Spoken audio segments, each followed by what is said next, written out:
기도하겠습니다. 하나님 고맙습니다. 저희들에게 오늘 주신 귀하고 복된 날은 우리 하나님께서 저희들을 축복하시기 위한 날이며 하나님의 생명을 우리 가운데 부어주시어서 하늘나라로 살아갈 수 있는 귀하고 복된 날이 되게 하시기 위한 또 다른 축복의 날인 줄로 믿고 주님 의지합니다. 주의 성령이 저희들의 심령을 감화하여 주실 때야만이 우리가 비로소 눈이 열리고 귀가 열리고 마음이 부드러워져서 주의 영을 모실 수 있는 귀하고 복된 종들로 새로 지어지는 역사를 체험하게 될 줄로 믿습니다. 그와 같은 역사가 하나님을 사모하며 주님을 사랑하며 주의 말씀을 날마다 상고하길 원하는 성도들 위해 충만하게 하여 주시옵소서. 예수님의 이름으로 기도하옵나이다. 아멘. 자, 우리 하나님 말씀 나누겠습니다. 어제와 같은 본문의 말씀인 이사야 65장 우리 1절로 7절입니다. 이 말씀을 거의 한 일주일간 우리가 말씀을 나누고 있는데요. 이 말씀에 그 귀하고 중요하고 우리의 영혼이 반드시 들어야 될 여러 가지 메시지들이 있기 때문인 것입니다. 자, 먼저 65장 1절로 7절의 말씀을 같이 읽겠습니다. 나는 나를 구하지 아니하던 자에게 물음을 받았으며 나를 찾지 아니하던 자에게 찾아냄이 되었으며 내 이름을 부르지 아니하던 나라에 내가 여기 있노라 하였노라. 내가 종일 손을 펴서 자기 생각을 따라 옳지 않은 길을 걸어가는 패역한 백성들을 불렀나니 곧 동산에서 제사하며 벽돌 위에서 분향하여 내 앞에서 항상 내 노를 일으키는 백성이라. 그들이 무덤 사이에 앉으며 은밀한 처소에서 밤을 지내며 돼지고기를 먹으며 가증한 것들의 국을 그릇에 담으면서 사람에게 이르기를 너는 내 자리에 서 있고 내게 가까이 하지 말라. 나는 너보다 거룩함이라 하나니 이런 자들은 내 코의 연기요 종일 타는 불이로다. 보라, 이것이 내 앞에 기록되었으니 내가 잠잠하지 아니하고 반드시 보응하되 그들의 품에 보응하리라. 너희의 죄악과 너희 조상들의 죄악은 한 가지니 그들이 산 위에서 분향하며 작은 산 위에서 나를 능욕하였음이라. 그러므로 내가 먼저 그들의 행위를 헤아리고 그들의 품에 보응하리라. 여호와가 말씀하셨느니라. 아멘. 하나님께서는 죄 많고 허물 많은 저희들을 버리시고 우리를 영원한 당신의 진노 아래 두시는 그런 하나님이 아니시라. 그와 같음에도 불구하고 진노 아래 있으며 하나님의 책망과 저주 아래 있을 수밖에 없는 저와 여러분들을 하나님께서 긍휼히 여기시고 당신의 사랑의 자녀로 다시 거기서 건져내어 주시는 그 참되신 하나님의 사랑의 이야기, 그 하나님의 은혜의 역사가 우리 주 예수 그리스도 당신의 아들을 십자가에서 우리에게 내어주셔서 그를 영접하는 자, 내어주실 때 그를 생명의 하나님, 생명의 주로 살아계신 하나님의 아들로 영접하는 자들에게 하나님이 행하시는 그 보응이 무엇인지, 그 갚아주심이 무엇인지 살람이니까 그 완전하게 당신의 뜻을 우리 안에 온전히 세워주셔서 우리로 하여금 당신의 것이 되게 하시는 그 완성하심이 무엇인지를 이 본문이 우리에게 증거해주고 있는 것입니다. 그래서 우리는 하나님께 은혜를 받은 사람들이라는 것을 우리가 알게 하시려는 하나님의 궁극의 뜻이 이 모든 하나님의 역사와 창조와 그리고 행하시는 모든 구원의 섭리 가운데 담겨 있었던 것입니다. 그래서 하나님은 당신의 은혜를 온 세상 모든 종들, 모든 존재들에게 다 부어주셨던 것입니다. 이미 부어주신 그 은혜가 무엇인지를 알지 못하는 인간의 무지와 자기의 편견과 그리고 아집과 그리고 그 교만과 인간의 지식과 그 자기 생각과 자기의 걸음의 그 길로 인하여 망하여 버린 상태에 있었기 때문에 그 상태에서 하나님의 은혜가 무엇인지를 깨달아 알지 못하니 그들이 행하는 모든 것은 은혜를 저버리는 일이며 사랑 저 건너편에 있는 악한 일을 도모하는 일이었기 때문에 그것을 죄악이라고 성경은 우리에게 가르쳐 우리의 실존적 상태를 우리 하나님께서만 규명해 알려주실 수 있었던 것이며 그 음성을 듣는 자들은 하나님 앞에 나아갈 수 있는 길이 열리게 되어 그들을 향한 하나님의 사랑과 은총의 이야기가 또한 무엇인지를 성령을 통하여 우리에게 들려주실 때 죄인오라 하실 때 날 부르시옵소서라고 하는 찬송이 우리의 심령 가운데 터져 나올 수 있도록 주님은 역사하시길 원하셨던 것입니다. 그래서 우리가 어제 나눴던 말씀 중에 끝부분인 예레미야 32장 18절에서 주님이 우리를 향하여 끊임없는 그 은혜의 손과 팔을 펴시면서 하시는 말씀이 주는 은혜를 천만인에게 베푸셨습니다 라고 깨달아 아는 모든 사람들은, 즉 자기가 하나님의 그 은혜로 구원받았다는 사실을 아는 모든 사람들은 이와 같이 예레미야와 같이 이 선지자처럼 그들도 선지자들 되어 이와 같이 고백하며 하나님께 감사와 찬송을 경외하며 드릴 수 있는 자들이 되는 것입니다. 그때 이 예레미야는 다음과 같은 말을 연이어서 합니다. 주는 은혜를 천만인에게 베푸시며 아버지의 죄악을 그 후손의 품에 갚으시오니, 하나님께서는 갚아내신다는 겁니다. 누구로부터 온 죄악을? 아버지로부터 아들에게 넘어가고 있는 죄악을, 이걸 대물림하는 것처럼 보여주고 있는 것이죠. 근데 여기서 우리가 중요히 바라볼 것은 아버지가 아들에게 준 것이 있다는 겁니다. 그것이 무엇이냐? 하나님의 선하신 그 은혜의 이야기를 전해주지 못하고 자기들이 행한 어떤 것을 업적으로 쌓아 그것을 물려주려고 하는, 즉 인간의 기억, 인간의 사고, 인간의 문명, 인간의 역사, 이것을 아들에게 계속 전수하고 물려주는 그와 같은 차원이 바로 아버지가 지은 죄악을 아들에게 넘겨주는 것을 놓고 말씀하고 있는 겁니다. 그래서 아버지의 죄악을 그 후손의 품에 넣어준 것을 오히려 하나님께서는 갚으신다. 하나님의 뜻과 하나님의 섭리와 그리고 하나님의 긍휼과 그리고 하나님의 은혜로 하나님은 이것을 갚아내신다. 그러니 크고 능력 있으신 하나님이시요 그리고 이름은 만군의 여호와이시니라 라고 이 예레미야 선지자는 그 하나님을 이스라엘 백성들에게 다시 알려주는 겁니다. 그리고 그분에 대해서 좀 더 구체적으로 말하는 것이 19절입니다. 그 하나님, 만군의 여호와 하나님, 그 이름을 하나님으로 갖고 계신 그 하나님은 책략에 크시며 하시는 일에 능하시며 인류의 모든 길을 주목하시며 그의 길과 그의 행위의 열매대로 보응하시는 하나님이시다.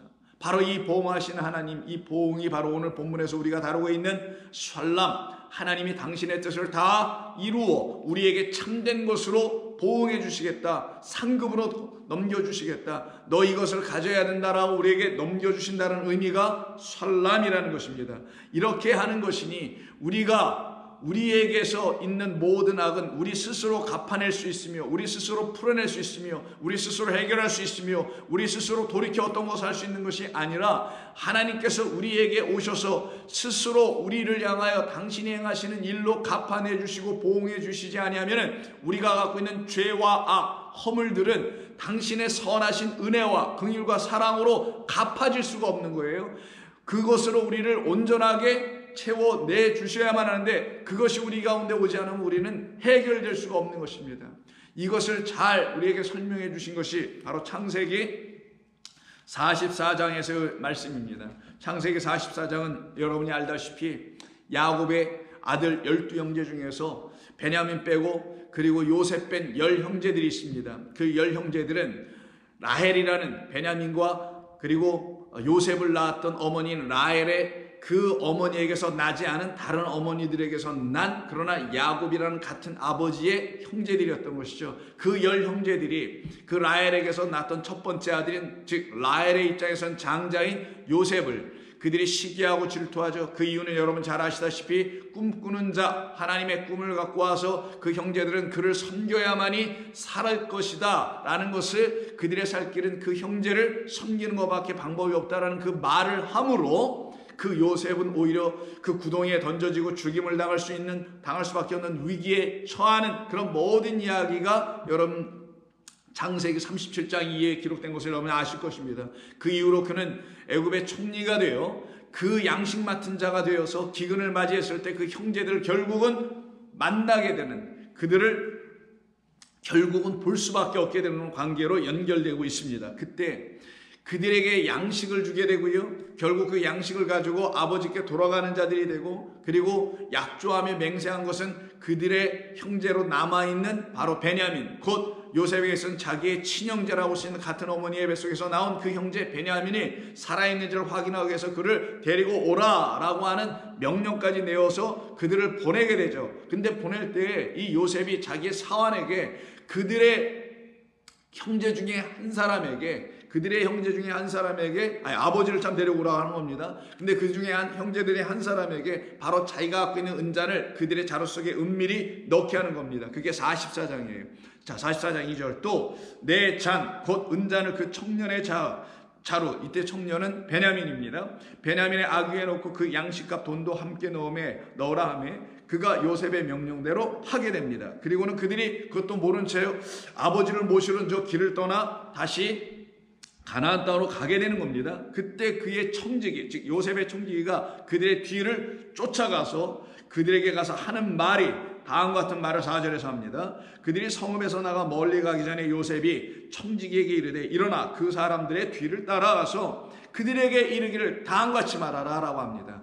이 말씀이 바로 우리 모든 인류를 향한 하나님의 말씀입니다. 이 안에는 하나님께서 우리를 향하신 당신의 뜻이 무엇인지를 가르치는 것이며 또한 우리가 하나님을 향하여서 어떤 범죄를 저질렀는지를 말씀해 주는 내용이 그러한 것입니다. 그래서 먼저는 이 말을 통하여 우리가 하나님을 향하여 무슨 잘못을 했던 것인지, 어떤 거역함, 어떤 배역함, 어떤 잘못, 어떤 죄악을 저질렀던 것인지를 이 말씀이 우리에게 가르치는 것이고, 그러나 그런 우리를 하나님께서 보응하시겠다, 결국은 당신의 귀하고 온전한 은혜로 갚아주시겠다라는 말씀이 이 안에 담겨있게 됩니다. 그때 그가 가서 요셉의 말로 그들에게 해야 될 말은 이런 말을 전하라고 하는 것입니다. 너희가 어찌하여 선을 악으로 갚느냐라는 말이에요.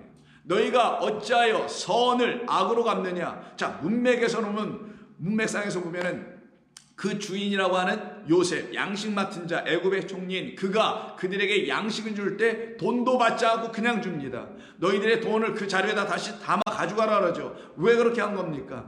하나님의 은혜를 가르치는 것이죠. 하나님이 주시는 양식은 돈으로, 은으로, 금으로 살 수 있는 양식이 아니라는 1차적이고 하나님이 우리에게 깨우쳐 주시는 말씀을 담았기 때문에 그 은혜로 그 양식 얻게 되는 것이다. 하나님이 우리에게 주시는 은혜의 선물인 그리스도 예수로 말미암아 우리는 하늘의 양식을 비로소 가질 수 있게 된다는 이 성경의 창세기 1장 1절부터의 그 약속을 하나님께서 철저하고도 세밀하게 이루어가고 계시고 우리에게 그것을 계속 새롭게 들려주시면서 하나님의 맹세와 그 약속이 우리 가운데서 계속 실현되며 성취되며 이루어질 것이라는 것을 알려주는 표현이죠. 그래서 그 양식을 돈 없이 사갈 수 있는 자, 돈 없는 자도 와라. 물로 하나님의 그 물과 젖과 그 포도주를 마시며 살 수 있는 자들은 우리의 인간의 어떤 수고를 통하여 얻게 된 삭슬 가지고 살 수 있는 게 아니라 돈 없는 자들이 와서 사게 되는 것인 것을 깨달아 알게 해주는 겁니다. 그런데 그들이 그 은혜의 하나님을 알지 못하고 그 은혜를 베풀어준 요셉을 통하여 하나님 앞에 양식 얻어 살아갈 수 있는 자들을 됐다는 것을 모르고 라는 차원을 가르치기 위해서 선을 악으로 갚느냐라고 말하게 되는 거예요. 그러면 이때 선을 악으로 갚았다라는 이 말을 이들이 처음에 듣게 될 때 무슨 말인지 무슨 영문인지 전혀 알 수 없었을 거 아니겠어요. 그래서 이것은 그 청지기가 말합니다. 내 주인이 가지고 마시며 늘 점치는 데에 쓰는 것이 아니냐. 너희가 이같이 하니 악하도다 라고 가서 말하라고 해서 청지기가 그들에게 따라가서 그렇게 그대로 하게 합니다. 그리고는 그 자루를 뒤져보죠. 보니까 그 자루는 바로 다른 사람의 자루가 아닌 베냐민의 자루에서 그 은잔이 나오네요. 그 은잔이 하는 일이 무엇이었느냐? 5절이었다라는 겁니다. 근데 이 5절의 이 은잔을 이들이 가지고 도망가는 모양새를 취하여 그 형제들에게 주었다라는 것입니다. 그럼 왜 요셉은 이런 계략과 같은 일을 꾸며서 그 형제들을 곤란한 지경에 빠뜨리는 게 아니라 오히려 그 형제들 중에 하나인 자기 동생인 바로 베냐민을 곤란한 지경에 빠뜨린 이유가 뭘까요? 우리가 일반적 상식적으로 생각하면 곤란에 빠뜨려져야 되고 안갚음의 그 대상, 복수의 대상, 원수 갚음의 대상이 된다면 그 10형제, 요셉을 구덩이에 던진 그 10형제가 형제 중에 한 사람이든 그들 형제 모두에게 은자를 다 그 자루에다 넣어주려야 되는 것이 마땅하겠죠. 이게 바로 세상 사람들이 생각하는 원수 갚는 방식이어야 되는데 왜 요셉은 그렇게 하지 아니하고, 즉 세상 사람들이 생각하는 보응, 안갚음, 갚아냄 이런 차원으로 하지 아니하고 왜 자기가 그렇게 살아가는 자기 동생 베냐민의 자루 속에 넣은 이유가 무엇이며 그 자루 속에 넣어진 것을 통하여 이곳에서 하나님께서 말씀하시려고 하는 메시지가 도대체 무엇인가? 이것을 우리가 깨달아 알아야 되는 겁니다.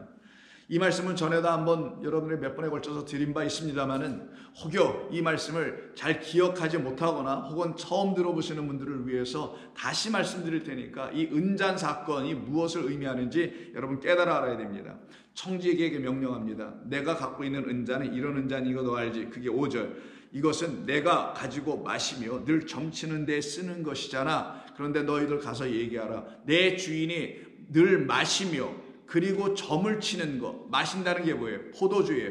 포도주는 생명의 음료입니다. 생명의 음료는 하나님이 부어주시는 말씀을 생명의 음료라는 거예요. 그래서 예수님이 오병이어의 사건인 요한복음 6장에 보시면 내 살은 생명이요 내 피도 생명이다. 그래서 생명의 양식, 생명의 음료다 이렇게 말씀하시죠. 그것은 바로 나는 인자, 하늘에서 온 자, 그 인자 하늘에서 온 자가 우리라는 그릇에 부어질 거라는 걸 말합니다. 그것을 놓고 말씀으로 이 땅에 오신 하나님 그리스도 예수죠. 그를 갖다가 떡으로 혹은 포도주로 살로 피로 설명해 준 겁니다. 그럼 그 은잔에 담겨져야 될 그 포도주라는 것은 하나님의 생명이며 하나님의 생명을 알려주고 담고 있는 하나님의 말씀이라는 거예요. 그래서 하나님의 말씀을 마신 자, 그 말씀을 가진 자는 그것으로 점을 치는 것이 아니라 그것으로 자기에게 일어나는 모든 일들을 깨달아 알게 되며 자기가 걸어왔던 모든 행보가 악한 길이라는 것도 들춰주며 그리고 하나님께서 정하신 그 길로 내가 걸어가지 아니하면 나는 사망의 길, 악인의 길, 악인의 회 중에 들어갈 수밖에 없게 된다는 그 차원에서 지금 말씀하고 있는 게 이것은 내 주인이 가지고 마시며 그리고 늘 점치는데 백성들에게 이것을 온전히 알려주는 게 점을 치는 거죠. 이것이 맞느냐 저것이 맞느냐 어떻게 해야 되냐 무엇을 해야 되냐 이런 모든 것에 대한 이야기는 하나님의 말씀 안에 있는 것이니 그 말씀으로 가지고 살아가야 하는 것이 이 은잔이 갖고 있는 비유며 상징이에요. 그럼 은잔은 다 빼버리고 하나님의 말씀을 상징하고 있다는 겁니다. 근데 이거를 지금 이들이 어떻게 해요? 마치 도둑질 해간 것처럼 모양새를 이 요셉에 꾸며줬다라는 거예요. 그러면 이 은잔을 도둑질 해갔다라는 이 말의 의미는 이 열 형제라는 이들이 하나님의 말씀을 도둑질했다는 걸 말하는 거죠. 자, 그럼 여기서 이것은 온 인류를 향한 하나님의 말씀이라는 걸 제가 전제했었습니다. 온 인류는 하나님께서 지어주신 이 모든 것이 하나님을 들춰내기 위한 말씀들인데, 즉 말씀으로 지어졌으니 말씀이 투영된 거겠죠. 잘 들으세요. 말씀으로 우리 기독교인들이 이 창조를 놓고 얘기할 때 하나님이 말씀으로 세상을 지었다 이렇게 말합니다. 그 말은 말씀으로 지었다라는 건 말씀이 이걸 지어 놓게 했다라는 거잖아요. 그러면 이 안에 말씀은 있는 건 아니고 말씀으로 지어진 것이니 말씀이 이 안에 담겨 있다라는 거잖아요. 창조 안에는 이 모든 하나님의 창조 세계 안에는 하나님의 말씀으로 지어진 것이니 말씀이 다 이 안에 담겨 있는 거예요. 그런데 문제는 뭐였냐면 이 하나님께서 지어놓으신 말씀으로 창조된 이 모든 것에 실제 그것을 존재케 하고 있는 이 말씀은 이 인류 모두가 무시해버리고 그래서 무식해져 버렸고 하나님의 말씀의 그 지식에 대해서는 그리고는 이 껍데기인 이 눈에 보이는 것을 향하여 질주해 나가는 것, 이게 이생의 자랑, 안목의 정욕, 이생의 이 정욕들인 거예요. 이 세상을 향한 욕심들이었던 것입니다. 거기로 질주해 나가서 그걸 취하여 그걸 가지고 하나님 앞에 잘 만들어 뭔가 드려서 하나님께 영광을 돌린다라는 그 영광이 사람의 영광이라고 하는 겁니다. 하나님께 드려야 될 영광은 이것을 주신 이유는 말씀이 주신 거였구나. 왜? 하나님께서 말씀으로 지어놓으셨으니 말씀은 곧 당신이고 당신이 지으신 것이니 우리가 알아야 될 것은 이것이 아니라 이것을 있게 한 그 하나님은 도대체 얼마나 더 위대한 분일까라고 하며 그 하나님은 얼마나 더 영광스럽고 존귀한 분일까라고 하며 그분을 향하여 가야 되는데 이 온 인류가 전부 다 이 보이는 세상에 딱 묶여 이것만 추구하고 살더라. 그래서 그들이 하고 있는 게 뭐냐? 이 세상의 것을 탐하는 자, 도둑질하는 자라고 좀 표현하는 겁니다. 자, 둘째는 하나님의 말씀을 받은 자들의 입장에서 한번 생각해 보자고요. 즉 율법과 성경과 예배와 뭐 여러 가지 절기와 월사가 이런 등등을 갖고 있는 사람들의 입장에서 한번 보자고요. 그들은 하나님의 말씀을 갖고 있다고 생각합니다. 그걸 담당한 자들이라고 생각합니다. 그런데 문제는 뭐예요? 그 하나님의 말씀을 도둑질했다고 합니다. 그건 말라기서에서도 이미 너희는 나를 도둑질했어 이렇게 말하죠. 나의 것이 아니라 나를 11조를 도둑질했어 이런 표현을 쓰지 않습니까? 그것은 하나님의 것, 곧 하나님을 도둑질한 거란 말이에요. 그 도둑질의 내용은 하나님, 곧 말씀을 도둑질한 겁니다. 말라기서의 주제는 그거예요. 그래서 그 말씀 도둑질한 자들의 결국은 망하는 거예요. 왜? 말씀을 도둑질했다는 건 악한 걸 말하죠. 악한 자들이 할 수 있는 것은 하나님의 말씀을 도둑질하는 것이며 하나님의 말씀을 도둑질해 갖다 쓰게 되니 그들이 행하는 모든 것은 죄악이라는 것을 성경이 말하는 거예요. 그러면 그들이 언제 우리가 이렇게 얘기했겠죠. 우리가 언제 도둑질했습니까? 라고 말할 수 있을 거 아니겠어요. 근데 하나님 말씀하십니다. 너희가 도둑질했지. 근데 그 도둑질하는 의미가 뭔지 아니? 내가 이런 말을 기록해 갖고 있어서 너희들에게 주는 건데 이 주는 말이 너희들의 손에 내가 이걸 너희들에게 풀어서 이것은 이런 뜻이야, 이것은 저런 뜻이야, 이것은 이런 진리야, 이것은 이런 생명이야, 이것은 이런 영의 말씀이야, 이런 모든 것을 담아놓은 것인데 이 담아놓은 것을 너희들에게 줄 때는 이 담아놓은 것을 주는 나를 향하여 나에게 구할 때 하나님 그럼 이걸 주시면 이걸 주신 당신의 뜻은 무엇이죠? 왜 이런 걸 우리에게 주신 것이죠? 하나님의 말씀을 왜 주신 거고 이 눈에 보이는 모든 창조는 왜 주신 것이죠? 라고 물어보고 간구하여 그 겸손한 자들만 간구하게 돼 있으니까 간구하고 물어보면 내가 너희들에게 그래 내가 주려고 하는 것은 이 말씀이라는 성경이라는 율법이라는 계명이라는 이 창조된 모든 것이라는 걸 통하여 내가 나를 주려고 했던 거야.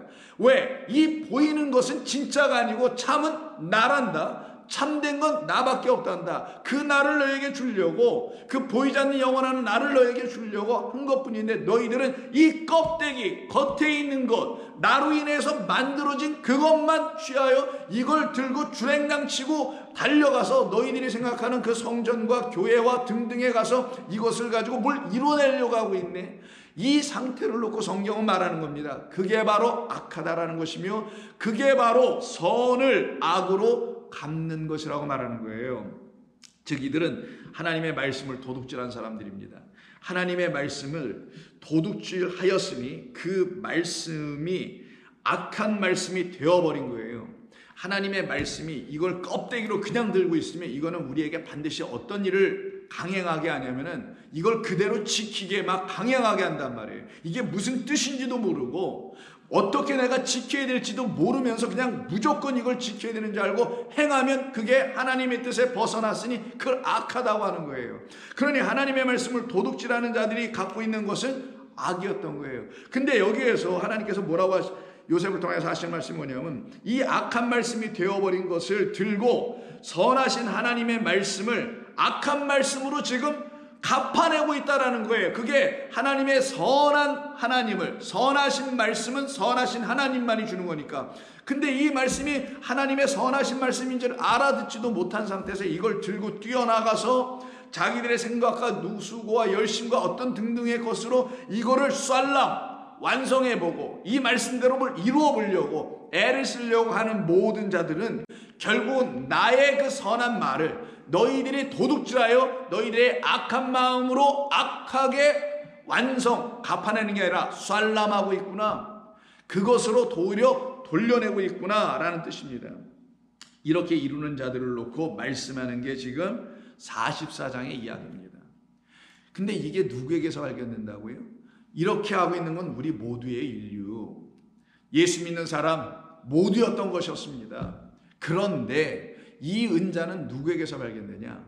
마지막 아들이라고 하는 12번째 아들.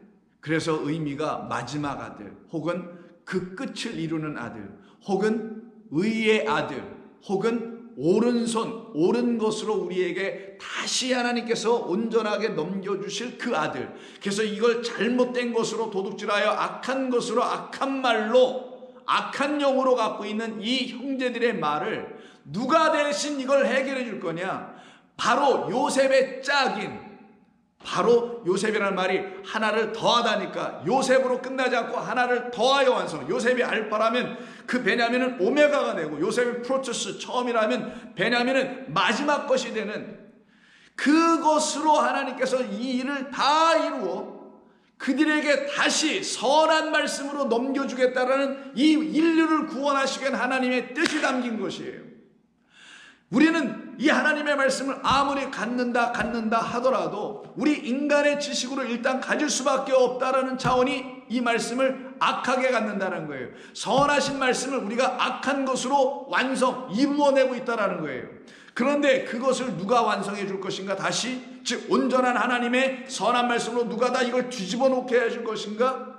거꾸로 틀 것인가? 바로 베냐민, 의미는 벤, 아들과 야민, 오른손의 아들 베냐민, 바로 요셉의 짝. 그래서 처음과 나중이요 시작과 끝이라 나는 알파와 오메가라 하신 그 예수 그리스도를 다 완성하고 있는 요셉과 베냐민의 일하심이 여기에 나타나는 거예요. 이건 하나님의 일하심이라는 걸 우리에게 가르쳐 증거해 주고 있는 것입니다. 자, 그러면 저와 여러분은 하나님의 백성으로서 이런 말씀을 듣게 될 때, 그러기에 베냐민의 자리에 들어가는 것이었구나. 그러기에 우리 주님이 은 30냥에 성소에 던져질 수밖에 없는 자가 될 수밖에 없었던 거구나. 그 악한 자들의 손에 다시 넘겨져야 되는 것이었구나. 이 열 형제의 자루에서는 절대로 발견될 수 없는 것이었구나. 왜? 그들은 악한 것으로 도둑질하고 있었지만, 그래서 십계명 중에 하나가 너희는 도둑질하지 말라 라고 말씀하는 거예요. 하나님의 말씀을 그냥 취해버리는 것을 도둑질이라고 합니다. 하나님의 말씀을 하나님의 영으로 듣지 못하면 그 말씀이 선한 것으로 안 들리게 되어 있어요. 하나님의 말씀을 그냥 취하여 가져가면, 즉 인간의 마음 영으로 그냥 취하여 가져가면 그것은 반드시 인간의 차원과 이 땅의 차원으로 끝나버리게 되는, 그래서 악하다, 내가 준 너희들을 구원하려고 주었던 이 거룩한 말을, 이 생명 있는 말을, 이 사랑의 말을 너희가 쓰레기로 만들어버렸다. 그래서 악하다는 거예요. 그래서 하나님의 선하심을 우리 인간이 그 말을 가지고 악으로 갚아내려고 한다는 것을 말하는 겁니다. 그럼 이렇게 악한 자들 하나님께서 어떻게 하신다고요? 다 처리해버리시냐? 아니죠. 만약에 요셉이 처리하길 원했더라면 이 열 형제를 처리하기 위해서 열 형제 모두 그들이 들고 있는 그 자루에다가, 양식 있는 자루에다가 다 넣어줬어야 될 거 아니겠어요? 그런데 오직 한 사람에게만 주네요. 누구? 베냐민에게만. 왜? 그들이 감당할 것이 아닙니까? 우리 인간이 이걸 해결할 수 있는 게 아니니까. 하나님의 거룩한 말씀이라는 진리는 우리가 깨달아 알아낼 수 있는 게 아니니까 오직 하나님만이 할 수 있는 거예요. 그만이 진리를 아시는 유일한 분입니다. 인간이 내놓는 이 땅의 모든 자들이 말하고 있는 진리라는 건 진리가 아니란 말이에요. 오직 하나님이 참되시다면 그분만이 진리인 거예요. 그러니 그분만이 오셔서 우리에게 그 진리를 알려주시는 방법 외에는 다른 방법이 달리 우리에게 있을 수가 없었던 겁니다. 그래서 그 양식 갖고 있는 베냐민, 그에게 이 은잔까지 집어넣어 줍니다. 그럼 그 양식은 뭐가 돼요? 떡이 되겠네요. 그럼 그 은잔은 뭐가 돼요? 포도주가 되겠네요. 그래서 떡과 포도주를 함께 갖고 있는 자가 베냐민, 바로 의의 아들, 마지막 아들 그리스도 예수, 하나님의 독생자가 우리에게 오는 겁니다. 홀로 존재하시고 누구에 의해서도 존재될 수 없는, 그래서 홀로 존재하시는 독생자예요. 하나로 계시고 진리로 계시고 누구에게서 그 진리를 배우는 게 아니라 당신 자신이 진리가 되신 그분이 오시는 것 외에는 다른 방법이 없기에 하나님의 원수를 우리의 인간의 생각으로 갚아버리면 그거는 우리가 또 다른 악을 행하는 것임을 우리가 알게 되는 겁니다. 왜냐하면 이렇게 우리가 구원을 받았다라는 사실을, 그가 우리에게 오셔서 그 선하신 하나님의 말씀을 들려주심으로 우리에게 있는 악한 거짓된 말들, 도둑질해서 갖고 있었던 말들을 다 버리게 하시는 그 일이 이루어져 우리가 하나님의 선하심으로 나의 악을 오히려 갚아내셨구나.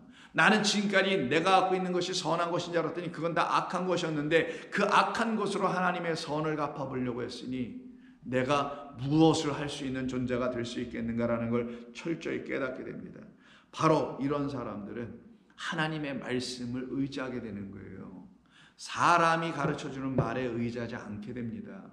그들은 하나님께로 달려가는 자가 되는 거예요. 매 순간마다.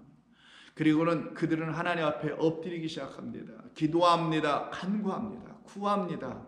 성령이여, 하나님이시여, 나 같은 부족하고 불쌍한 영혼에게 당신의 뜻을 보여주시고 알려주시고 들려주시고 느끼게 해주시고 감당하게 하시고 이 안으로 지켜내게 하시고 삶에서는 당신의 거룩함과 의와 진리가 나타나는 삶을 반드시 살게 하여 주시옵소서라고 기도하며 또 간구하며 구하는 자들이 돼요. 그런 자들은 어떻게 합니까? 이 세상이 그냥 두지 않습니다. 이 세상의 교회는 또 어떻게 합니까? 조롱합니다. 그래서 시편 35편 7절 보면 그들이 까닭없이 나를 잡으려고 그들의 그물을 웅덩이에 숨기며 까닭없이 내 생명을 해하려고 함정을 팠사오니, 이 함정에 빠진 자가 누구였어요? 요셉이었죠. 마찬가지입니다. 그러나 하나님께서는 그런 멸망의 순식간에 있었던 나를 멸망의 그 그물에 떨어지고 걸리게 하지 아니하시고 하나님께서 나의 영혼을 구원하시기를 기뻐하셨도다. 9절, 내 영혼이 여호와를 즐거워함은 그의 구원을 내가 받았기 때문에 그의 구원을 내가 기뻐하노라. 내 모든 뼈가 이르기를 여호와와 같은 이가 누구냐? 그는 가난한 자를 그보다 강한 자에게서 건지시고 가난하고 궁핍한 자를 노력하는 자에게서 건지시는 이라 하리로다. 하나님에게만 날마다 가난한 심령들 있잖아요. 그 심령이 가난한 자들, 그 하나님의 말씀과 그 영에 대해서 갈급한 심령들, 그들은 하나님께서 다 건져주시리라. 불의한 증인들이 일어나서 내가 알지 못하는 일로 내게 질문하며 도대체 무슨 말을 하는지, 나는 그런 일을 행한 적도 없고 그런 말을 말한 적도 없는데 그런 말로 막 나를 몰아쳐가고 있는 세상, 그때 내게 선을 악으로 갚는 자들이구나라는 걸 알게 된다는 거예요. 그래서 내게 선을 악으로 갚아 나의 영혼을 외롭게 하고 있으나 라고 말하죠.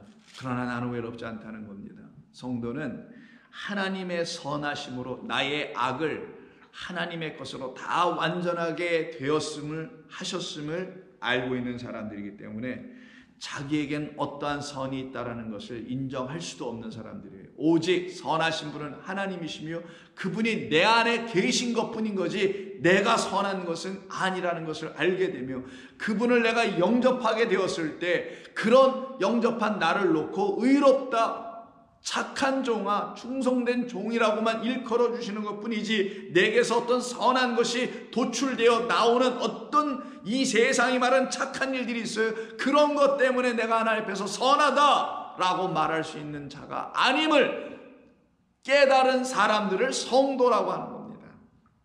그래서 내게 선을 악으로 갚는 자들 때문에 나의 영혼은 외로울 것 같아 보이나 나는 내 안에 하나님 계시니 나는 외롭지 않다라고 하며 그가 주님 앞에 서가는 모습을 보여주는 것이 성도들을 위로하는 시편의 말씀입니다. 그래서 시편에는 수많은 환난당하는 이야기가 많이 나와요.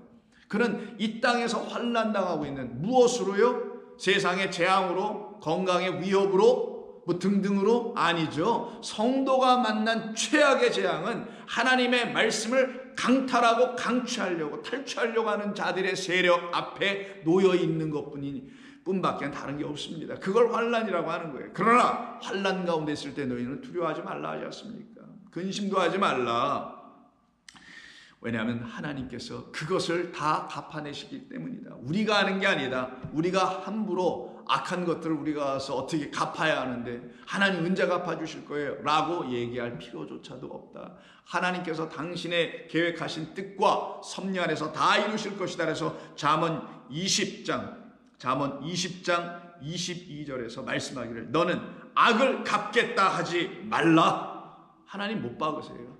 내가 무엇인데 악을 갚겠다고 그래? 내 자체가 악이었는데, 너는 나로 인하여 선한 종 되어 있는데 내가 어딜 나가서 악을 갚겠다고 그래? 그건 내가 하는 거야. 원수 갚는 게 내게 있는 것처럼 악한 것을 갚는 것도 내게 있는 거야. 이 갚는 게 뭐라고 해요? 쌀라, 보응하는 거, 완전하게 이루어 당신이 원하셨던, 그 소원하셨던 그 거룩한 것을 우리에게 다시 주는 거, 이게 내가 이 땅을 향하여 지금 하고 있는 일이란다. 이걸 너희 내 백성이 안다면 너희가 경거망동하여 이 악한 세상, 악한 무리들을 가서 내가 뭘 해보겠다, 이런 말을 너희가 어떻게 할 것이냐 라는 말씀입니다. 그러면 예수 믿는 사람들은 가만히 앉아 있어야 됩니까? 라고 누군가 또 물어볼 수 있죠. 이 불의한 세상, 정의롭지 못한 세상, 악한 세상, 거짓을 횡행하고 있는 이런 세상에서 우리는 가만히 움츠리고 있는 것입니까? 아니오시다. 정말 여러분이 하나님의 능력을 믿는 사람들이라면은 내 능력으로 될 수 없다는 걸 알았던 사람들 아니겠어요? 그렇다면 그 하나님의 능력을 믿는 사람들이라면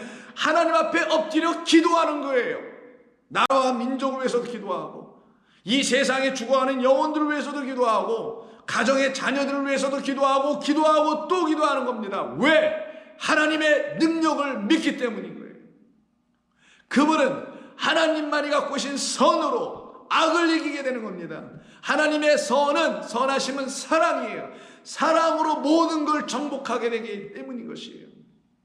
사랑을 이길 수 있는 건 없습니다. 선을 이길 수 있는 악은 없습니다.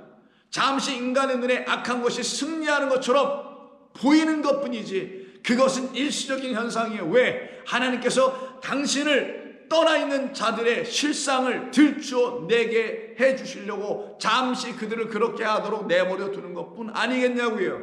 그렇다면 성도가 하는 것은 엎드려 하나님의 능력을 믿기 때문에 기도하는 것입니다. 그래서 너는 악을 갚겠다, 내가 뭔가를 이루어보겠다, 쏠람하겠다, 완성해보겠다 하지 말라. 여호와를 기다리라. 여러분, 우리는 기다리는 사람들입니다. 우리는 단순히 비폭력, non-violence 이런 걸 주창하는 어떤 세상 사람들이 말하는 가치 이론에 함께 동요하여 그래 그게 맞아 라고 말하는 차원의 사람들이 아니에요. 우리는 여호와라는 하나님을 기다리는 사람들이에요. 그 여호와라는 하나님이 모든 것을 다 이루신다는 것을 알고 있기 때문에 어떻게 알았어요? 여러분과 여러분의 자신 안에서, 심령 안에서 하나님이 이루어 놓으신 것이 무엇인지를 안 사람들은 알 거 아니겠냐고요. 나 같은 죄인을 살려내신 하나님의 그 크신 은혜, 놀랍다라는 사실이 무엇인지를 아는 사람들은 하나님이 다 이 땅을 이루실 것이라는 것도 알 거 아니겠냐고요. 너는 여호와를 기다리라. 그가 너를 구원할 것이다. 내가 생각하는 악한 세상을 어서 어떻게 하셔서 구원 좀 해주세요 라고 하는 그 너에게 말씀하시기를, 너 여호와를 기다리지 못하고 있는 자여, 너는 기다리라. 그리고 내가 너를 구원할 거야. 어떤 너? 세상을 향하여 이렇게 잘못된 생각을 갖고 있는 그 너를 내가 구원해낼 거야. 나는 너에게 관심이 있지, 내가 말하고 있는 그 세상에 대해 나는 관심 없단다라는 말씀이기도 한 겁니다.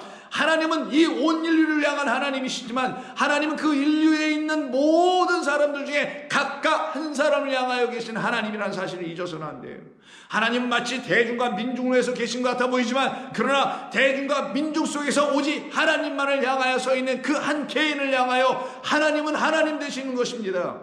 나머지에게는 하나님이 하나님 될 수 없어요. 오직 그들에게만 하나님 되시는 거기 때문입니다. 그러기에 너는 악을 갚겠다 하지 말라. 여호와를 기다리라. 그가 너를 구원하시리라. 왜? 한결같지 않은 저울추 뭔지 아시죠?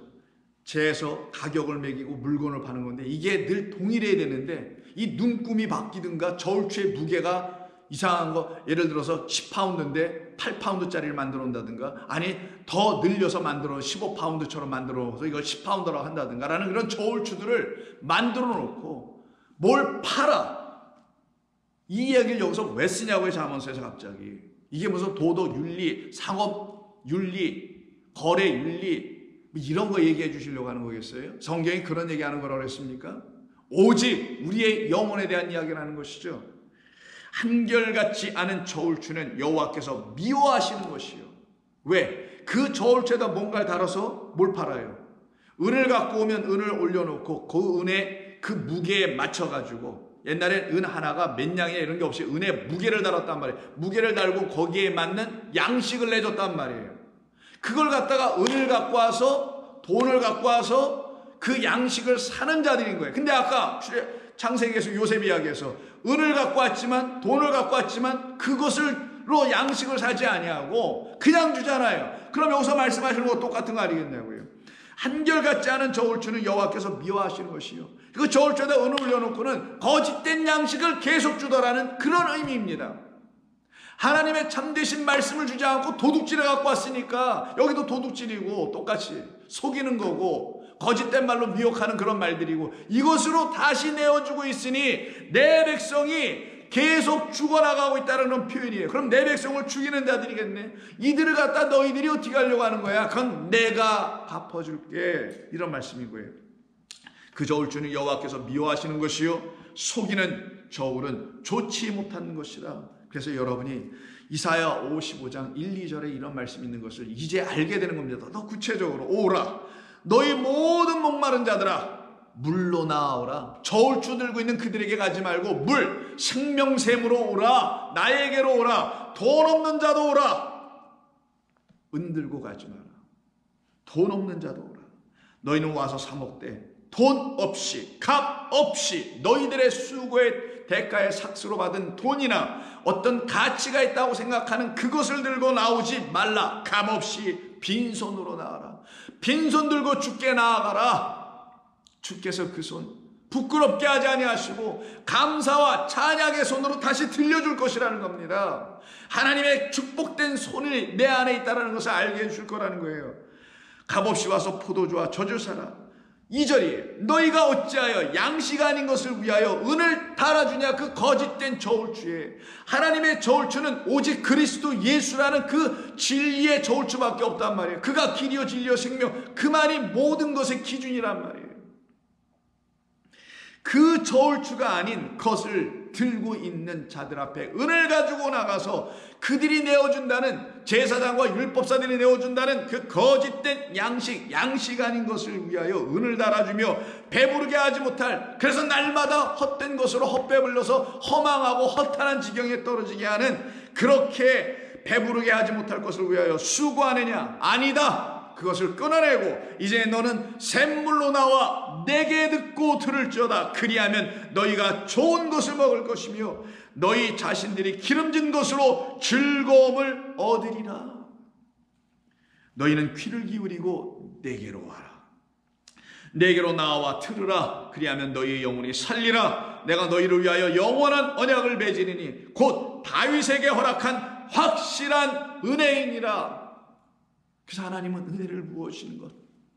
이 은혜를 알지 못하는 자들은 끊임없이 자기의 걸음에 의지하며 자기의 인생의 수고와 행보를 기억하며 추억하며 더 나아가서는 업적으로 삼으며 자랑하며 교만하며 그것을 영광으로 돌리는 사람의 영광의 수준에서 떨어지는 자들 되는 것입니다. 그럴 수 있었던 저와 여러분들을 하나님께서 그 걸음 잘못됐다. 내 아들의 걸음으로 너희들은 걸어가야 할 것이야. 그래서 잠언의 이야기는 아버지가 아들에게 주는 거예요.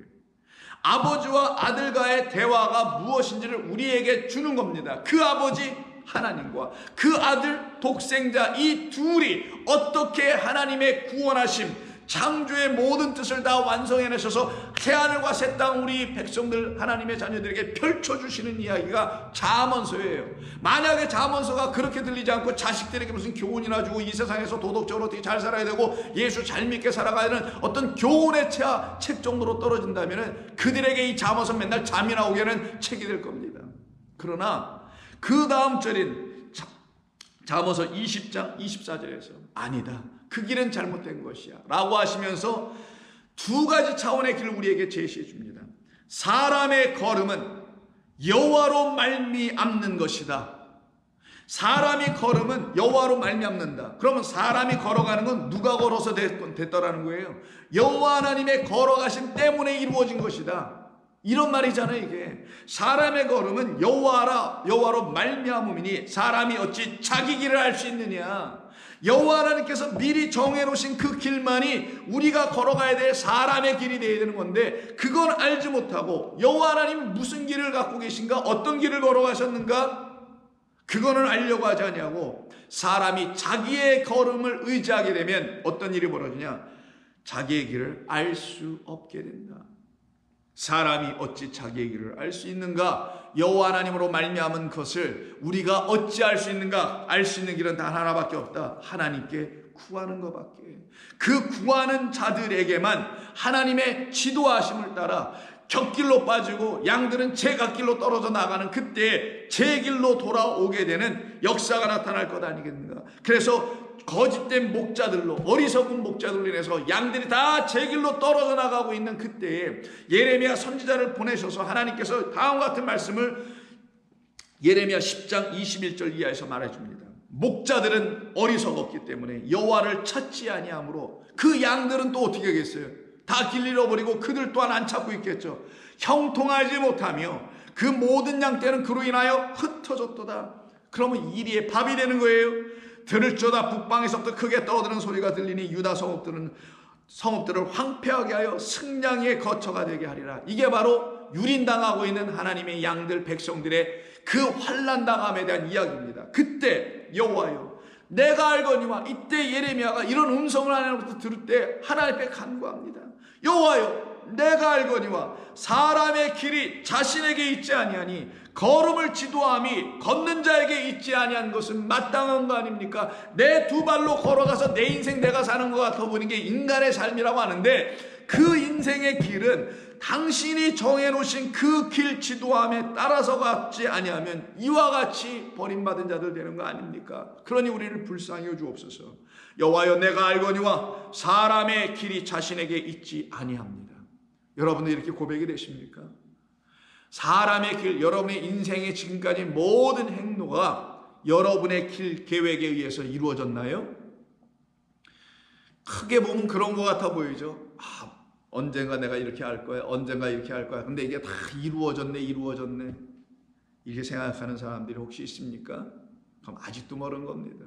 하나님의 주권, 전적인 하나님의 인도하심이 무엇인지를 아직도 모르고 있는 것이죠. 여전히 자기가 뭔가 노력해서 수고해서 된 것으로 알고 있죠. 여러분, 하나님의 전적인 주권이라는 것은 오해하면 마치 fundamentalist faith라고 하죠. 극단주의적인 어떤 신앙을 갖고 있는 것처럼 보여지는 말이 하나님의 전적인 주권이라는 말이 담고 있다라는 오해적 해석과 판단 때문에 하나님의 전적인 주권에 대한 오해들이 많이 일어나고 있는데, 하나님의 전적인 주권은 쉽게 말하면 이런 겁니다. 다른 거 다 차치하고 인생으로 설명대로 다 빼고 여러분들이 갖고 있는 생명은 누가 주장하시는 건지만 알면 되는 거예요. 그리고 더 나아가서 그 생명이라는 육의 생명도 주장하시는 하나님께서 우리의 영원한 생명을 주장하고 계시다는 사실을 알게 되면 여러분은 하나님의 전적인 주권에서 단 1mm도 벗어날 수가 없게 되어요. 벗어나면 죽는 걸 알기 때문에, 자기의 걸음으로 가다간 다 사망의 길로 갈 수밖에 없다는 걸 알기 때문에, 그래서 여호와여 내가 알거니와 사람의 길이 자신에게 있지 아니합니다. 이게 완전히 고백되는 거예요. 내가 걸어가는 길은 내가 걸어가는 게 아닙니다. 전에 이걸 몰랐을 땐 내가 걸어왔던 줄 알았습니다. 그러나 이거 모든 것을 하나님의 인도하신 가운데 견인되어 끌려가고 있다는 나의 인생이 복된 인생임을 비로소 알게 되었으니, 그 복된 인생으로 끌고 가는 과정에 가난함이 오고 병든 들고 실패도 오고 건강도 오고 축복도 오고, 이 모든 것은 다 하나님의 나를 향하신 구원의 이루심을 위하여 하시는 일이었으니 다 감사합니다. 이게 하나님의 주권 앞에 엎드려서 참 자유를 얻은 사람이에요. 하나님의 주권을 인정하는 사람들은 거기에 속박되고 두려워하고 걱정하고 염려하는 사람들이 아니라 완전한 자유와 해방을 경험하는 사람들입니다. 왜? 그 인도하심은 진리의 인도하심이기 때문에, 진리만이 우리를 자유케 하리라, 우리를 해방하리라. 이것이 정말 진리예요, 그 말씀 자체가. 그래서 지도함이, 그 걸음을 지도함이 걷는 자에게 있지 않고 누구에게 있다? 하나님께 있다. 마치 어린아기가 이제 막 아장아장 걸음마를 배울 때 그것을 지켜보며 이렇게 걸어가고 두 손 잡아주고 인도해주는 그 지도함이 그 아버지의, 어머니의 손에 있는 것과 마찬가지로 내 아들아, 내가 너를 지금 그렇게 인도하고 있단다. 이것이 우리가 들어야 될, 하나님의 아들들인 자녀들이 들어야 될 하나님의 생명의 말씀인 것입니다. 이것을 듣게 될 때 우리는 비로소 하나님이 갚으시는 거구나, 하나님이 하시는 것이구나, 하나님이 하시지 아니하면 아무것도 할 수 없는 것이구나, 이거를 철저하게 깨달아 알게 되는 것입니다. 그래서 이사야로 돌아가서요, 이사야 59장에 보시면은 하나님이 당신의 열심으로 모든 것을 이루신다. 하나님이 쉬지 않고 끊임없이 우리에게 역사하고 일하고 섬기고 주장하고 그 걸음을 지도하고 인도하고 계시다는 사실을 이사야 9장 16절 이하에서 말씀합니다. 사람이 없음을 보시며 중재자가 없음을 이상히 여기셨으므로 자기 팔로 스스로 구원을 베푸시며 자기의 공의를 스스로 의지하사 공의를 갑옷으로 삼으시며 구원을 자기의 머리에 써서 투구로 삼으시며, 이게 전신갑주입니다. 보복을 속옷으로 삼으시며, 속옷 진리예요. 열심을 입어, 겉에 것, 그게 뭐예요? 율법이죠. 그 겉옷을 입고 열심으로 입어 겉옷을 삼으시고, 그래서 율법과 복음으로 온전히 하나님의 들려지는 말씀, 보여지는 말씀과 그 음성까지 다해서 그들의 행위대로 갚으시되 그 원수에게 분노하시며 그 원수에게 보응하시며 섬들에게 보복하실 것이라. 하나님이 하시는 겁니다. 하나님만이 그 일을 하실 수 있는 유일한 분입니다. 몇 장 넘어가서 63장에서도 똑같이 4절에서 이렇게 말씀합니다. 이는 내 원수 갚는 날이 내 마음에 있고 내가 구속할 해가 왔으니 내가 먼저 도와주는 자도 없고 붙들어주는 자도 없으므로 이상하게 여겨 내 팔이 나를 구원하며 내 분이 나를 붙들었도다. 구원은 하나님이 이루시는 겁니다. 구원은 우리의 손에서 이루어지는 게 아닙니다. 오직 구원은 하나님께서 역사하시고 하나님께서 이루시고 하나님께서 완성해내시는 거예요. 그래서 로마서 12장에서 바울은 다음과 같이 이 구원의 섭리가 우리들 가운데 어떻게 이루어졌는지를 깨달아 알게 되면 다 모든 것을 하나님께 의지하고 철저히 맡기고 그 안에서 참 하나님이 하시는 모든 일들을 다 보며 그분을 의지하게 될 것을 다음과 같이 우리들에게 알려주는 것이 로마서 12장 19절이에요. 내 사랑하는 자들아, 너희가 친히 원수를 갚지 말고 하나님의 진노하심에 맡겨라. 기록되었으니 원수 갚는 것이 내게 있으니 내가 갚으리라, 내가 보응하리라 주께서 말씀하시니라. 이게 하나님께서 하시는 일이에요. 그래서 우리가 알 것은 뭐예요? 그 원수가 줄이거든 먹이고 목마르거든 가서 마시게 하는 거예요. 그렇게 함으로 사도 바울이 잠언 25장 21절 이하를 인용하며 이 로마서 12장 20절에 이걸 써놓습니다. 내가 숯불을 그 머리에 쌓아 놓으리라. 너는 그를 온전케 하는 사랑을 주면 줄수록 그는 오히려 성령의 불, 하나님의 영으로 더 태워져서 그가 갖고 있는 모든 악들이 사라질 것이다. 그 악은 어디서 나오냐? 머리, 인간의 생각, 자기 생각, 그 틀에서 다 나오니 거기가 다 태워질 것이다. 그래서 숯불이 머리 위에 올라갑니다. 그래서 하는 말이 21절, 악에게 지지 말고, 그 악을 인간의 차원에서 뭘 해보려고 하는 그것이 지는 거니까 지지 말고 선으로 악을 이기라. 진리의 말씀 하나님이라는 선으로 그 악한 인간의 생각들을 능히 이기라. 그것이 바로 하나님을 전적으로 의지하고 다 맡긴 자들에게 주신 하나님의 특권이고 승리의 깃발입니다. 이것을 성도는 들고 주님 앞에 서는 거예요. 그래서 우리는 어떤 환난 가운데 있다 할지라도, 어떤 시험 가운데 있다 할지라도, 이 세상이 어떤 일을 자행하며 어떤 일을 지금 이 세상에 경험한다 할지라도 우리는 그 안에서 모든 것을 다 하나님께 맡기게 됩니다. 그리고 하나님께 구합니다. 맡긴 자들은 구합니다. 맡은 자들은 충성합니다. 맡은 자들이 구할 것은, 충성이라는 것은 하나님 앞에서 신실함이라는 거예요. 로열이란 말이 아니라 faithful. 피스티스니까 하나님 앞에서 신실해지는 거예요. 어떻게 신실해져요? 엎드리는 거지. 믿음의 백성, 말 그대로 신실한 백성은 하나님 앞에 엎드리는 거지. 하나님이 하시는 일을 구하기 때문에 엎드리는 거예요. 그것이 우리 가운데 나타나지 않으면 더 악해질 테니까 더 구하게 됩니다. 그래서 베드로전서 5장에서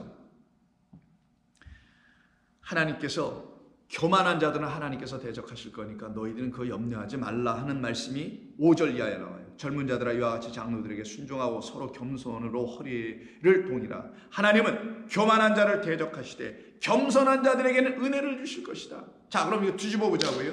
뒤집어 본다는 게 말씀을 뒤집는다는 거 아니에요. 자, 교만한 자들은 대적하시고 겸손한 자들에게 은혜를 주신다. 그러면 은혜 받은 자들은 겸손한 자들이라는 거예요. 은혜 없는 자들이 교만한 자들이라는 거예요. 그들은 하나님은 오히려 대적할 거라는 거예요. 이런 뜻입니다. 잘 보세요. 겸손한 자들에게 은혜를 주시면 은혜 받은 사람들은 겸손해질 수밖에 없다는 거잖아요. 그럼 은혜 없으면 겸손이 안 되더라는 거예요. 근데 아직도 교회가 겸손을 하나님의 은혜로 가르치지 않고 하나님의 은혜로만 겸손해질 수 있다는 거 가르치지 않고 인간이 갖고 있는 어떤 마음, 그 어떤 양심, 어떤 선함 이런 걸 가지고 겸손해져야 한다는 것으로 가르쳐 준다면 그들은 하나님의 은혜로 겸손해진 사람들이 아니올시다. 자기 인생의 어떤 판단 이런 근거에 의해서 겸손해지려고 수고하고 애쓰는 또 다른 짐을 지는 자들로 만들어가게 될 수밖에 없게 되는 거예요. 그러나 하나님의 은혜, 그 은혜를 받은 사람들이라면 나는 그 은혜로 말미암아 믿음으로 구원을 얻었으니 이것이 너희에게서 난 것이 아니요 하나님의 선물이라. 최고의 선물 중 선물은 하나님의 은혜로 말미암아 구원받는 겁니다. 구원을 선물로 받는 거예요. 그러면 그들은 더 이상 교만해지지 않습니다. 교만한 그 자리에서 벗어 나오게 되죠. 떠나 나와 하나님의 은혜를 구하는 겸손한 자들의 그 의인의 회중에 들어가게 되는 거예요. 그때 그러므로 하나님의 능하신 손 아래에서 겸손하라. 하나님의 능하신 손 선으로 악을 완성해버리죠. 어떻게? 다시 선한 것으로 완성해버리는 거예요. 하나님이 주신 이 선한 말씀을 악한 말로 갖고 있었어요. 이게 바로 에발산에서 있었다라는 거예요. 거기는 저주받을 자들에 모여있는 것. 그 하나님의 말씀을 도둑질한 상태에서 표면적으로 하나님을 예배하겠다고 하는 그곳, 그게 바로 에발산에서 성전을 세우는 자들. 그러나 하나님께서 그들을 그리심산으로 넘겨버리네요. 그래서 이쪽에서 우리는 저주받았다고 에발산에서 외치니 아니다, 이쪽으로 어서들 건너오시오라고 우리는 축복받은 자들이요. 그래서 오른편으로 넘어가 버리네. 이게 그리심산에서는 하나님의 축복이 선포된다는 거예요. 그러면 도둑질한 그 차원에서 이쪽으로 넘어가서 나는 한때 도둑질한 행악자였지만 도둑질한 자였지만 이쪽으로 건너오게 하는 중간에 있는 무엇? 바로 언약의 중보자 되시는 그리스도 예수로 말미암아 양쪽 강도인 왼쪽 강도에서 에발산에 서 있던 나의 사망의 자리를 우리 주님이 나를 이쪽으로 넘어가게 하시네. 어떻게? 나의 언약의 십자가에 함께 못 박힘으로 이쪽으로 넘어가는 자들은 다 복될지어다. 그들은 지금 베드로전서 5장 6절이 말하는 것처럼 하나님의 능하신 손 아래에 있는 자들. 그렇기 때문에 그들은 그 능력을 구하는 자들. 종교적 교만에 빠지기 위해서 하나님의 기적이나 구하여 사람들의 눈을 혹은 인기를 혹은 어떤 영광과 부흥을 이루어 보기 위해서 하는 그런 것이 아닌 하나님의 선하심이 나타나기를 소원하는 마음을 가진 사람들이 구하는 게 하나님의 손에 있는 능력입니다. 그 아래서 그들은 엎드리게 돼요. 겸손한 자들은 고개를 숙입니다. 마치 나달이 추수 때가 되면 고개를 숙이듯이 반드시 엎드리게 돼요. 그게 바로 기도하는 자, 하나님의 능력과 권능을 구하는 자들. 때가 되면 너희를 어떻게 하리라? 높이시리라. 언제 높여요? 하나님이 이루신 걸 다 보여줘. 야, 이제 고개 좀 들어봐라. 우리를 높여 일으켜 세우시면서 너의 기도, 너의 간구, 너의 그 나를 향한 신앙, 온전한 믿음, 나만이 그것을 할 수 있을 거라는 것을 내가 믿음으로 너는 이제 높아지는 거야. 그래서 겸손한 자가 높아진다는 말은 겸손을 열심히 행했기 때문에 높아지는 게 아니라 하나님 앞에서 죄인인 내가 간구할 것은 은혜밖에 없습니다라는 걸 구하는 그 겸손의 자리에 있는 자들에게만 하나님의 권능은 임하더라. 역사는 나타나더라. 그것을 우리 주님께서 이루어 주심을 성도들을 돌보심이라고 하는 거예요. 그럼 저와 여러분이란 성도는 하나님의 그 권능의 손에서 돌봄을 그와 같이 받아야 될 것 아니겠습니까? 그래서 7절에서 너의 염려를 다 주께 맡겨라. 원수를 갚지 말라. 선으로 악을 이기라 라고 하신 선하신 그리스도께서 악한 세상을 어떻게 이겼는지 십자가 골고다가 보여주지 않았느냐? 너희들도 그와 같이 다 주께 맡겨라. 이는 그가 너희를 돌보심이라. 근신하라 깨어라. 너희 대적 마귀가 우는 사자같이 두루다니며 삼킬 자를 찾고 있으나 너희는 믿음을 굳건하게 하여 그를 대적하라. 이게 바로 선을 가지고 진리를 가지고 거짓을 이기는 자옷이다. 악은 세상에 말하는 악이 아니요 진리가 아닌 것을 붙들고 표면적인 삶을 살아가는 것을 악이라고 하며 그걸 교만하다고 하는 거고, 그걸 갖다가 히포크리티스라고 하는 거죠. 외식하는 자라고 하는 겁니다, 성경은. 그러나 너희는 믿음을 굳건히 하게 하라. 10절 모든 은혜의 하나님 곧 그리스도 안에서 너희를 부르사 자기의 영원한 영광에 들어가게 하시니가 잠깐 고난을 당한 너희를 친히 온전하게 하시며 굳건하게 하시며 강하게 하시며 터를 견고하게 하시리라. 권능이 세세 무궁하도록 그에게 있을지어다. 아멘. 그럼 성도는 이렇게 지어져 나가고 이렇게 하나님을 만날 수밖에 없게 되겠죠. 그래서 데살로니가 전서 마지막 장인 5장에서도 우리 주님께서 베드로를 통하여 똑같이 이런 말씀을 우리에게 계속해서 주시는 겁니다. 24절 볼까요? 너희를 부르시는 이는 미쁘시니 신실하시니란 말이에요. 요즘은 이런 말 잘 안 쓰니까. 너희를 부르시는 이는 미쁘시다, 변함이 없으시다, 늘 동일하시다, 신실하시다, 믿을 만한 분이다, 이런 말이에요. 미쁘시니 그가 또한 이루시리라, 살람하시리라, 보응하실 것이다. 너희들이 이것을 믿느냐? 너희들은 이것을 믿느냐? 내가 이루었음을 믿고 지금 내가 일하고 있음을 믿고 내가 이루고 있음을 믿느냐? 네, 믿습니다. 하나님의 정의와 공의를 믿으며 하나님의 사랑과 은혜를 믿습니다. 그 진리의 말씀으로 우리를 쳐서 주님 앞에 사랑으로 엎드리게 하셨사오니 나는 그런 하나님이 이 세상도 그렇게 이루어가고 계심을 나는 믿습니다. 나는 주님께 다 맡기며 주님의 신실함을 의지하며 당신이 이루심을 나는 믿습니다 라고 고백하는 성도들이 되겠죠. 그런데 이렇지 못하고 교만한 자들은 다음과 같이 오늘 본문 5절 65장 5절 이사야 65장 5절 이렇게 말한다라는 거예요. 사람에게 이르기를 그들은 뭐라고 하냐? 너는 내 자리에 서 있어. 그럼 내 자리 있고 내 자리 따로 있다라는 거예요. 서로 나눠졌다라는 거예요. 하나가 되지 않네요. 같은 진리 안에서 묶여지지 못하고 서로 뭔가 다른 걸 갖고 있나 보죠. 그래서 너는 내 자리에 있고 나는 내 자리에 있을 거야. 너는 내게 가까이 오지 마, 이렇게 말하더라는 거예요. 내게 가까이 하지 말라. 이유가 있네요. 보니까 그 사람이 자기한테 가까이 오면 안 되는 그 사람이 지저분해, 더러워, 불의해 보여. 자기의 판단과 생각해 볼 때는 거짓된 자라고 보았다라는 거겠죠. 근데 이 사람이 거짓된 자였네요. 뭐라고 하나? 그 말을 들으면 가관이 아닌데 이렇게 말하네요. 너는 내게 가까이 하지 말라. 나는 너보다 거룩함이라 라고 할 것이다. 그러나 이런 자들은 내 코의 연기요 종일 타는 불이로다. 심판이죠. 이들은 나 심판받는다. 그럼 이들이 도대체 누구예요? 난 너보다 더 거룩해 라고 말한 자들이 누구예요? 하나님의 의가 없는 자들이죠. 의가 없는 자라도 주만 바라보신 바라며 주만 바라보며 눈물을 흘리며 긍휼을 구하는 자들, 그 만세반서 우리 주님께서 그들에게 의를 주시는 것인데 그러지 못한 자들이죠. 이들을 놓고 스스로 의롭다 하는 자들이에요.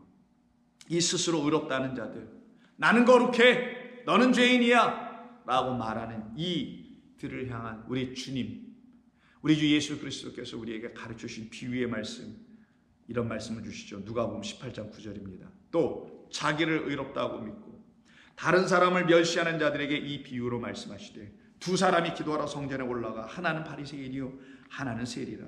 바리새인은 서서 따로 기도하여 이르되 하나님이여 나는 다른 사람들 곧 토색 불이 간음을 하는 자들과 같지 아니하고 이 세리와도 같지 아니함을 감사하나이다. 이게 바로 오늘 본문 65장 5절에 있는 너는 나에게 가까이 오지만 나는 너보다 더 거룩해. 너는 내 발밑에도 못 와. 뭐 이런 표현이겠죠.